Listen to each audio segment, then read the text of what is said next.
Well, Theresa May has told MPs that they have a national duty to resolve the Brexit crisis as she defended her decision to accept a further 6-month delay.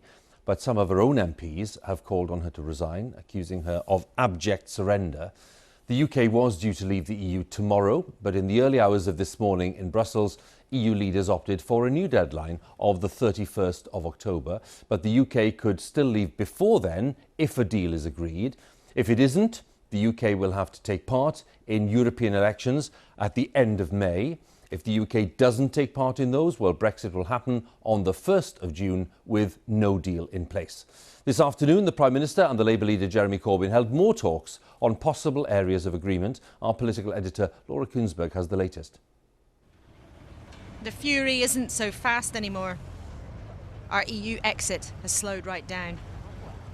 The Prime Minister didn't get her way, so was back explaining to Parliament today we might not leave the European Union for another 6 months. Statement, the Prime Minister. Her hope still to make it happen earlier, but not many in these benches think it can be done. I deeply regret that we have not yet been able to secure agreement in this House for a deal that would allow us to leave in a smooth and orderly way. I know too that this whole debate is putting members on all sides of the House under immense pressure. And for Brexit to happen anytime soon, the Prime Minister needs Labour to compromise, but there's still hostility between the two. The second extension in the space of a fortnight represents not only a diplomatic failure, but it's another milestone in the government's mishandling of the entire Brexit process. The delay's toxic for some Tories. Perseverance is a virtue, but sheer obstinacy is not. So, Prime Minister... Eurosceptics know a thing or two about being stubborn as well. Does my right honourable friend, the Prime Minister, appreciate the anger that her abject surrender last night has generated across the country? Will she resign?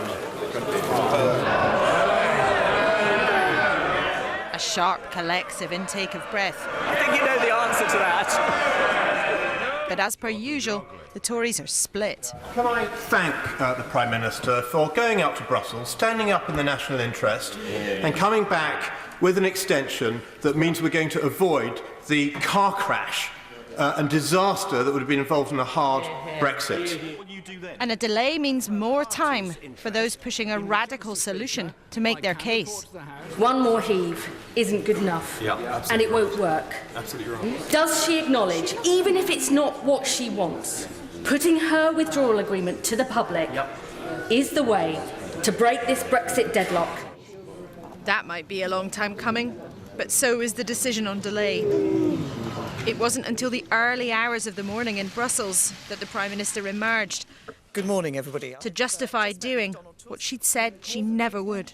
You said just a few days ago, as Prime Minister, I could not consider a delay further beyond the 30th of June. Except that is exactly what you have agreed here in the early hours. But why should people consider that you're still the person to preside over this? Well, look, what we have agreed tonight means that we can actually leave the European Union before the 30th of June. What we need is to ensure that we have an agreement in Parliament that we can get through. It's quite a stretch, though, to imagine this could be wrapped up by the end of June. Theresa May met Jeremy Corbyn again this afternoon, putting energy into trying to find a compromise with Labour. It's a tall order, though, to imagine the two big parties could come together. And without a deal like that, there's no obvious other way through.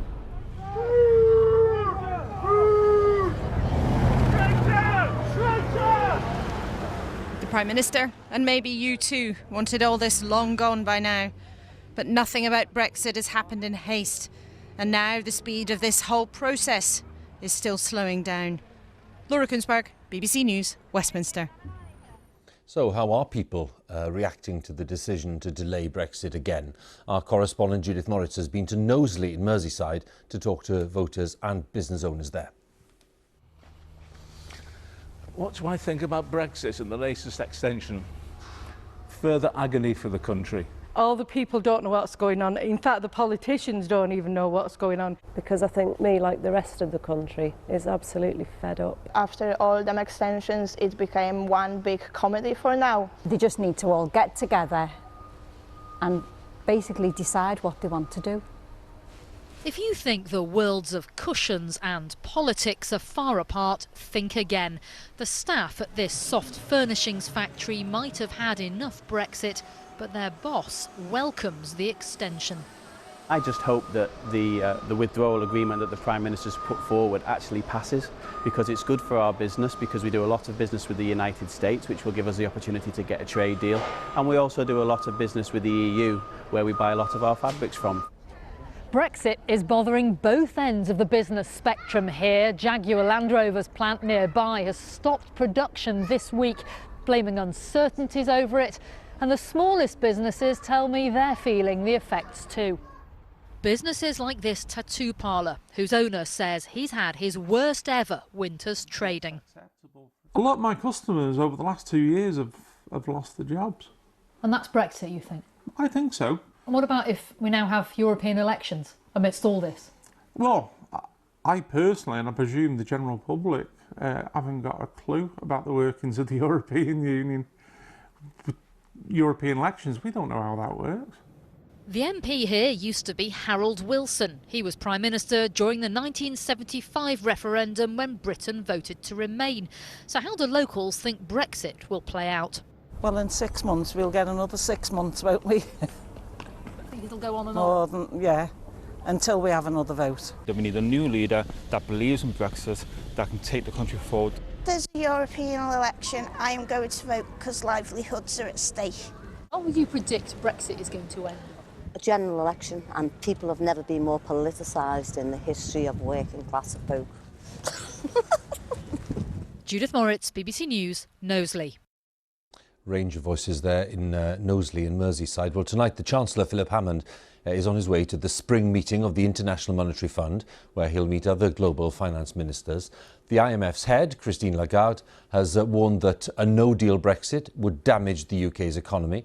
Our economics correspondent, Darshini David, is in Washington, where the meeting's taking place. Darshini, what's the reaction there to this latest Brexit delay? Well, Huw, as you say, it's called the spring meeting, and in actual fact, the sun's been out, the cherry blossom is out too, but the leaders here won't have noticed. They're too busy worrying about the growing storm clouds, that is, the risks overshadowing the global economy. And towards the top of that list, in fact, the talk of the town, as even the Bank of England governor admits, is Brexit. Now, Christine Lagarde, the head of the IMF, was reminiscing to me about her childhood in northern France and the ease with which she could cross the Channel. She's now saying that she wants to see a deal done as quickly as possible. She's concerned really about prolonged uncertainty, and that could damage, she says, UK growth. Her newly appointed counterpart at the World Bank, David Malpass, tells us that could spill over. It could hurt European growth, Asian growth as well. So the stakes are high as Philip Hammond arrives, and he's looking forward to sitting down with his counterparts from the US, from China, perhaps talking about future trade relationships. But he's going to face plenty of questions about his government's handling of these negotiations, what some here are calling a matter of national humiliation.